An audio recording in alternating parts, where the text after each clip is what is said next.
The roundtable was held in order to give the general public an idea of the challenges GovGuam faces when it comes to paying out tax refunds. Department of Revenue Tax Director John Camacho reported that there are still a lot of tax returns that have been processed but not paid. Going back to 2004, there are over 62,000 returns that are processed but haven't been paid yet. And that number will likely grow as returns for 2010 are still being processed. The only thing for the 2010 is because we just started processing the 2010 and we roughly processed about 9,000 some returns so far. Camacho says they're estimating that they will eventually process a total of over 58,000 returns for 2010.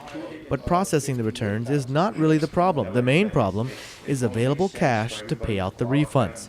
In fact, it turns out that GovGuam is going to owe some cash back to the federal government for the Making Work Pay credits. The Making Work Pay credits are tax credits established by and paid for by the federal government. The federal government advanced GovGuam the money for these tax credits based upon GovGuam's estimation of how much would be needed for these credits.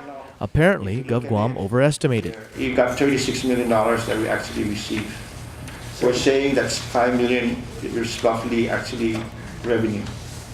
So if you say that and we received 36, and then we look at what we actually was claimed of 24, let's say 24, then we're actually returning back 12 million, and the difference, which is 19, would be actually claimed by the taxpayer.